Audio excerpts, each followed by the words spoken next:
Hey guys, this is for Disco.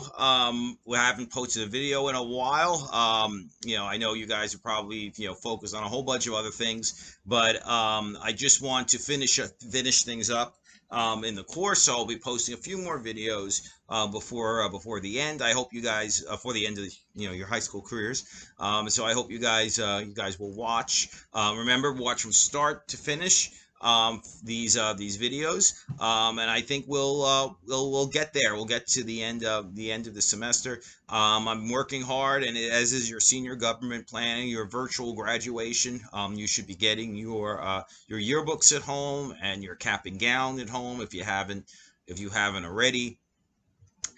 So we're trying our best, under these very difficult circumstances, to try to like at least let you guys have some things that you missed this year. Because of everything that's been going on. We'll see what we can do for the summer. Maybe we can do like a summer get together. Let's fingers crossed, depending on how everything's going. All right, so our last video a while back, we were talking about, the Monica Lewinsky investigation. Bill Clinton, was being investigated by Ken Starr, for whether he had lied under oath about having sexual relations with Monica Lewinsky. He said he didn't lie under oath when he said he didn't have sexual relations because they just had oral sex, and oral sex is not sex, or not sexual relations. So he claimed he didn't lie. The investigation was really reached a climax when the prosecutor who was in charge of investigating released a report, the Starr report, to Congress, where he detailed what he felt were impeachable offenses committed by Bill Clinton, and the process gave very, very detailed accounts of each sexual encounter between Bill Clinton and Monica Lewinsky. The Democrats had gained 5 more seats in Congress in 1998 because there was so much blowback against Republicans for pursuing what the majority of Americans felt was a private matter. Bill Clinton's approval rating was between 65 to 70% while this was going on. That's very high, even if you don't have a sex scandal enveloping your whole presidency. So it was really something that the American people were not behind. But the Republicans pursued it, and even after they lost the 5 seats in Congress, remember in November is the election, and then in January is the when they take over. So within those 2 months, the Republicans said, "Well, this is when we're going to actually get Bill Clinton. We're going to impeach him." Now, Henry Hyde, who was the congressman who was in charge of the Judiciary Committee. So he was the one who was going to hold the impeachment hearings against Bill Clinton. And the hearings were televised in November 98, December 98.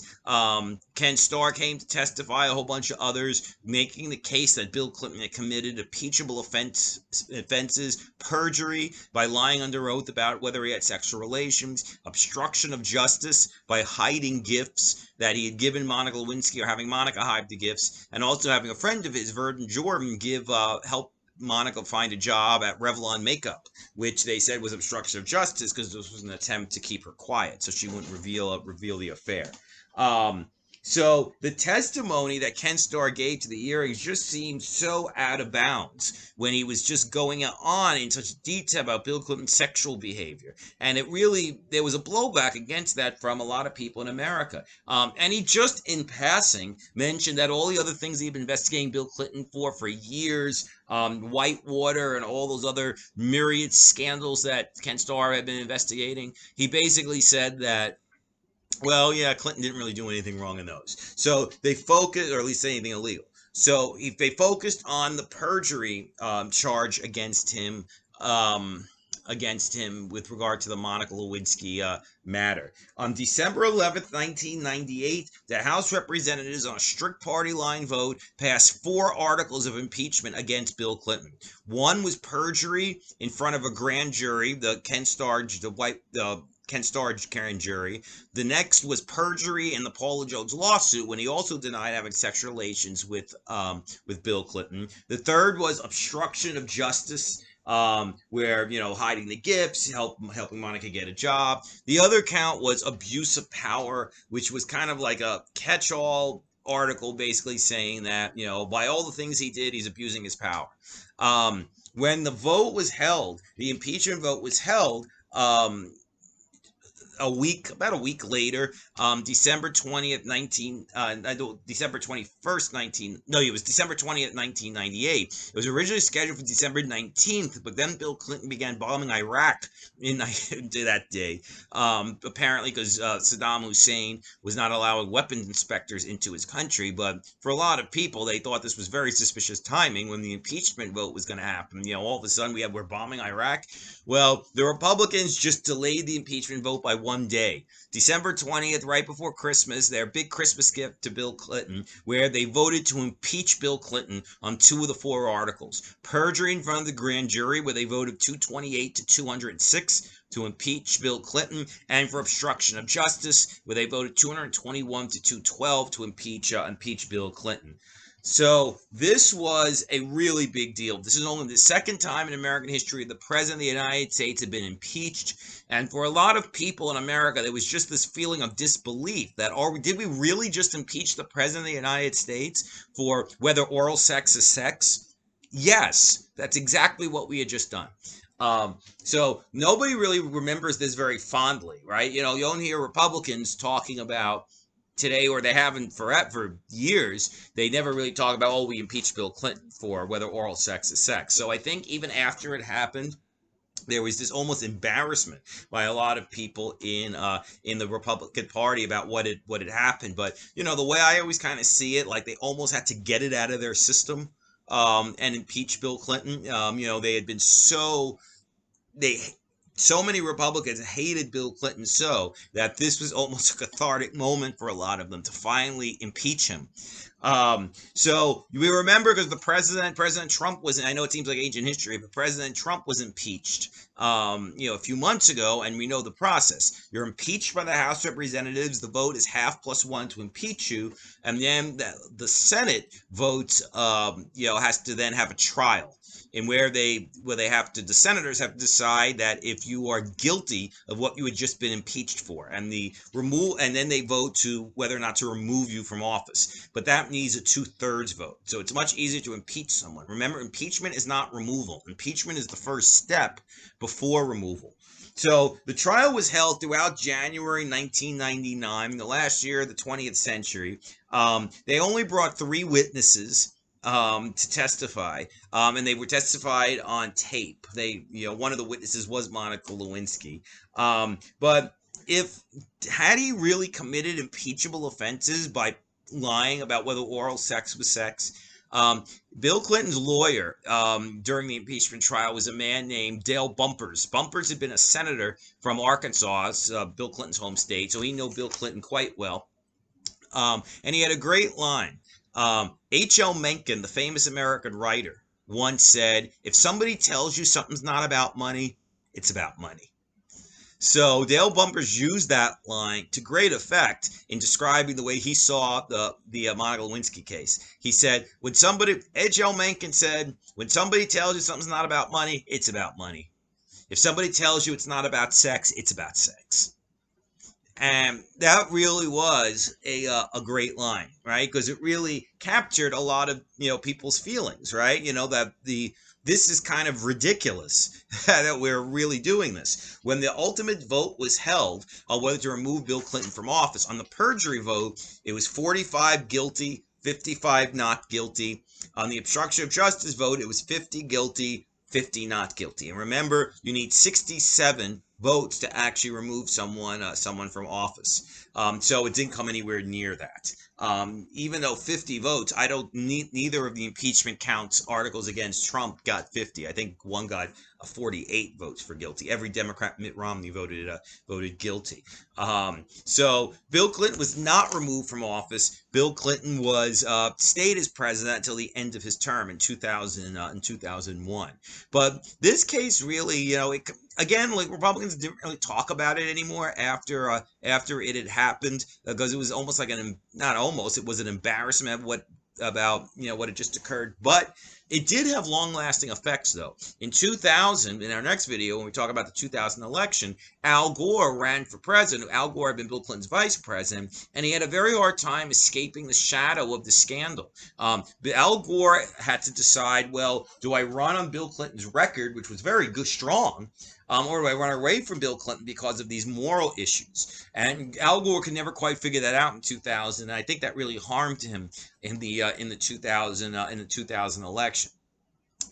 So that was like one real effect of this whole situation. But I think in the past few years with Me Too, a lot of Americans are looking back at the late 90s and arguing that what Bill Clinton had done was sexual predatory behavior. That he was having sexual relations with a 21-year-old intern. He was 30 years older than her. He was her boss, right? That was by its very nature an abuse of power. So a lot of because of the Me Too sentiment, I think that if this had happened today, with the president, a Democratic president, because we see a Republican president will always be defended by Republicans, but a Democratic president, a Democratic constituency that's, I think, a lot more receptive to a lot of the Me Too arguments. I don't know if they would have defended even one of their own the way that they did in 1998, 1999. Even Gloria Steinem, the famous feminist, was defending Bill Clinton in 1998. So again, it's that old question: do we defend someone, who did something wrong, if they agree with us on political issues? Republicans made that decision recently, by pretty much supporting Donald Trump no matter what happens, because they want a continuation of his policies. So it's an interesting question. I hope we never get to test this out, but it's a question to see if Democrats would react differently. If a Democratic president was accused of, morally repugnant behavior, but would they still back him just because they agree with him? Now, despite this whole drama that pretty much dominated 1998, early 1999. In many ways, America at the dawn of the new century was at the top of its game. We were doing really, really well in the late 1990s and 1999. The deficit was gone. It was gone. We were running a surplus. 23 million jobs had been created under the Bill Clinton administration. The economy was going well for everybody. It wasn't just an economy that was booming for the rich in the way it was in the 80s and in subsequent recoveries. The 1990s was a time when everybody really was doing well. I remember the 1990s, and it didn't really make much. I was a kid. It didn't really make that much of an impression. It seemed kind of nothing's going on. But on reflection, the 1990s, it was a time of prosperity, and it was a time of peace for the most part. America did not go to war in the 1990s, and unfortunately, that's an unusual thing when America is not at war.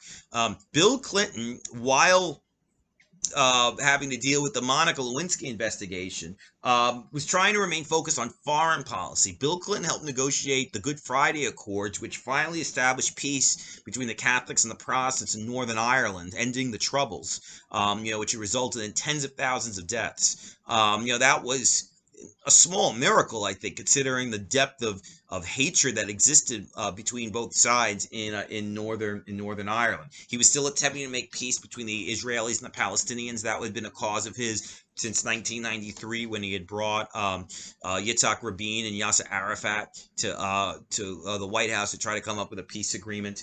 One thing that's kind of forgotten about today is that Bill Clinton did send the U.S. military into battle in 1999 in Kosovo. Now, Kosovo is a majority Muslim, majority Albanian province of Serbia. And the Serbs were attempting to drive out the Muslim Albanians. And Kosovo at the time was also trying to seek their own independence from Serbia. Kosovars, Albanian Muslims, are 90% of Kosovo. Clinton was the first wary of involvement in Kosovo, and after he did some light bombing. I know that sounds weird, but he did some light bombing. But then ultimately he decided. This was I was about. I think I was a senior in high school then, so I was your age when this was going on. Clinton agreed to heavier bombing of Serbia in order to stop their military advances in Kosovo, where basically the Muslim population was being slaughtered. For some grander design that the Serbs had. The Serbs were beaten; they were pushed out of Kosovo, but the aftermath required 18,000 NATO troops, including a lot of American troops, to be stationed in Kosovo in order to keep the peace. Now, the intervention was unpopular because a lot of people were like, "Why are we in Kosovo?" But it did stop a slaughter from taking place, and now Kosovo will eventually declare their independence from what's going on from Serbia, and they're allowed to determine their own destiny. Um, but we've had peace for the most part. Al Qaeda was starting though to raise its head. There was an U.S. embassy bombing in Africa. Two of our embassies were bombed by Al Qaeda, killed hundreds of people. The USS Cole, which was a U.S. Ship in the Middle East, was bombed or attacked by Al Qaeda. So this was lurking there. And even though this was only a year or 2 years before 9/11, Al Qaeda was really not on the radar screen of most Americans, even though there were warnings that Al Qaeda was gaining power, influence, and attempting to attack American interests and kill Americans. But domestically, going strong. 23 million new jobs, deficits replaced by a $236 billion surplus. Clinton continued his whole triangulation thing, pushing center-left policies. He wanted to protect Social Security. He said we should have tax credits for child care expenses, for college education. He blocked Republicans when they're attempting to cut taxes for the rich, as they often do when they're in power. But there were some trouble spots on the horizon. Is the economy really booming, or is it based on a big bubble? They call it the dot-com bubble. This is when a lot of the tech companies were starting out, and the stock prices were getting bigger and bigger and bigger, just because people were thinking, oh my God, these companies are going to have a great future. And yeah, they did, but like the stocks were definitely overvalued. So there was a bubble. Consumer debt remained very high. That remains a problem in our country all the time. But the percentage of unemployed people was very low. Crime had finally been tamed, right? We talked about that in a video last month. The crime had been tamed in the 1990s. The scourge of life, urban life, especially in the 1970s and 1980s, was finally under control in the 1990s. This is what one writer said about life in America in 1999. Never before has our nation enjoyed at once so much prosperity and social progress with so little internal crisis and so few external threats. Can you imagine? All right, this is only 20 years ago, 1999, that somebody said to describe the country. So now it couldn't be further from that, unfortunately. We're a real mess for so many reasons. Help with the virus, with that the economic situation, with all the racial issues that we're dealing with. Um, but 1999, things seemed to go really well, and Clinton got a lot of the credit. So Clinton seemed to be handing his successor, whoever his successor would be, a really strong country, a country that was, really at the top of its game, and really, it was. I would argue the 1990s were really the last of the good times for the United States. Um, until then we had a lot of more issues to a lot of issues kind of rear their heads, and we had to really begin dealing with them after. I told you this before, but I don't think this country was really ever the same after 9/11. It just so traumatized the nation that everything's just been off since, in so many ways. We could definitely talk about that at length, if you want to do that. All right, guys. So I'll keep posting videos because I want to finish up the course. We're not going to really talk about the Bush administration in depth, but in our next video, we'll talk about it. We'll have a video about Bush, but we're going in the next video to talk about the 2000 election, which was an unbelievable election. It was wild, where we didn't even know who won for 36 days, and they were charged and counter charges back and forth. And then we'll talk about the Bush years, and we will get to the to Obama part. All right, guys. So make sure you watch these from start to finish and keep checking the channel. I know you're graduating in a few weeks, but I can't think of a better thing to do in quarantine than watch some of these videos. Learn about our recent past. All right. Miss you all. Love you. Peace.